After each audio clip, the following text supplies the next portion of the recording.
Bonjour, aujourd'hui, l'auto-école dynamique de Vertou vous propose sa vidéo des vérifications intérieures. Elle regroupe les principales questions que vous pourrez rencontrer lors de votre examen du permis de conduire. Cette vidéo a été réalisée sur l'une de nos Peugeot 208. On va donc commencer par voir les différents voyants du tableau de bord. Donc tout d'abord, à gauche se situe l'aiguille qui indique la température de l'eau.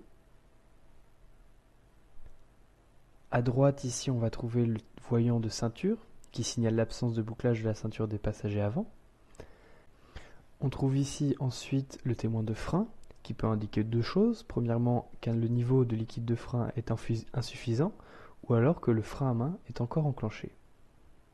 Enfin, on trouve ici à droite l'indicateur du niveau de carburant. D'autres voyants apparaissent uniquement lorsque l'on met le contact et durant une courte durée. Ici, on trouve le voyant qui indique une température anormale du liquide de refroidissement. Ici se trouve le voyant qui indique une perte de pression du moteur. Il est symbolisé par une petite burette d'huile.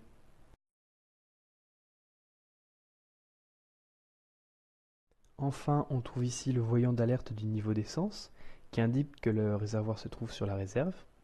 Bien sûr, pour faire apparaître ces voyants, ne pas hésiter à mettre le contact plusieurs fois. On passe maintenant au commodo de gauche qui permet de commander les différents feux du véhicule. Pour allumer les feux de position, il suffit de tourner la bague d'un cran pour placer le témoin en face du petit repère blanc. Pour les feux de croisement, il suffit de tourner un cran de plus. Pour passer ensuite en feu de route, il suffit de tirer toute la manette vers soi. Enfin, pour repasser en feu de croisement, il suffit de retirer cette manette une nouvelle fois. Concernant les feux de brouillard arrière, il suffit de tourner cette petite bague une fois vers le haut. Les feux de brouillard arrière s'allument. Pour les éteindre, il suffit de retourner cette bague dans l'autre sens, vers le bas. A noter que sur nos Peugeot 208, il n'y a pas de feu de brouillard avant. On va donc maintenant voir comment sont matérialisés les différents voyants de feu sur le tableau de bord. En premier, le voyant des feux de position, matérialisé par cette petite ampoule verte. Ensuite, les feux de croisement, ici en vert. Ensuite, les feux de route, qui apparaissent en bleu. On repasse ensuite en feu de croisement pour allumer les feux de brouillard arrière, qui apparaissent ici en orange. A noter que le témoin d'ouverture des portières se trouve en bas à droite, en orange. Il s'allume lorsque l'on met le contact et qu'une portière de la voiture est ouverte.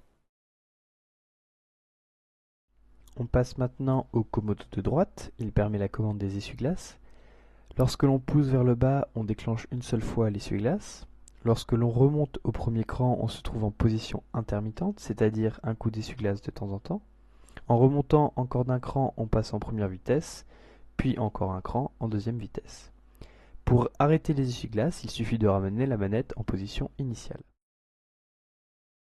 Sur cette manette, on trouve également le déclenchement du lave-glace avant. Il suffit pour cela de tirer la manette vers soi. Le liquide lave-glace est ensuite diffusé sur le pare-brise avant.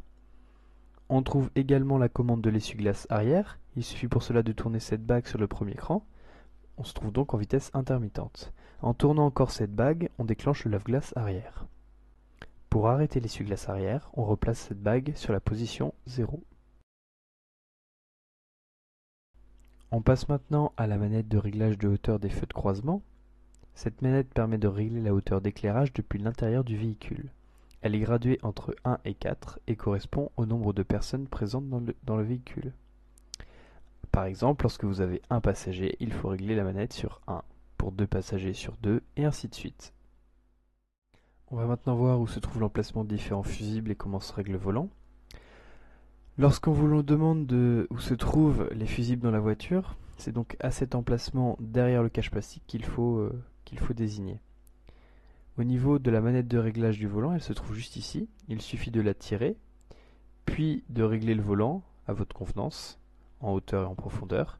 Afin de reverrouiller le volant, il suffit donc de repousser la manette. On passe maintenant aux différents boutons présents sur le tableau de bord. On trouve ici le bouton des feux de détresse. Ici se trouve le bouton de condamnation centralisée des portes. Au niveau de la climatisation, on dispose de deux boutons qui permettent de descendre et monter la température. On trouve ici la commande de désembeuage du pare-brise avant. Ici la commande de désembeuage de la lunette arrière. Cette manette permet d'orienter le flux d'air arrivant dans l'habitacle. Pour cela, il suffit d'appuyer plusieurs fois sur le bouton. Par exemple, ici le flux d'air est orienté vers le pare-brise. Ces derniers boutons permettent de gérer la vitesse de ventilation d'air en l'augmentant ou en la diminuant. Les autres boutons présents sur la console ne sont pas à connaître pour votre examen. Au niveau du rétroviseur, pour le passer en mode nuit, il suffit de tirer sur la petite languette située juste en dessous du rétroviseur. À ce moment-là, le rétroviseur est passé en mode nuit. Pour le remettre en position initiale, il suffit de retirer la languette vers soi. On passe maintenant aux différents documents présents dans le véhicule. Pour les trouver, il suffit d'ouvrir la boîte à gants. On trouve en premier un constat amiable à utiliser en cas d'accident, ici en bleu. On trouve également d'autres documents tels que le certificat d'immatriculation et la carte verte du véhicule. Tous ces documents sont situés dans la boîte à gants, juste ici. Vous les trouverez facilement afin de pouvoir les présenter à l'inspecteur. On va maintenant voir où se trouvent les différentes aérations à l'intérieur de l'habitacle. On trouve tout d'abord les deux bus d'aération situés au sommet, juste ici près du pare-brise. On trouve également une buse de chaque côté située juste à ce niveau-là. Ici, il s'agit des volets d'aération et non pas de bus, car il est possible de choisir la direction de flux d'air. Il y en a 4, une à droite, 2 au centre et une à gauche. Concernant les airbags, on en trouve 4. Un ici à droite devant le passager, un au niveau du volant devant le conducteur, et les deux derniers de chaque côté sur les montants latéraux.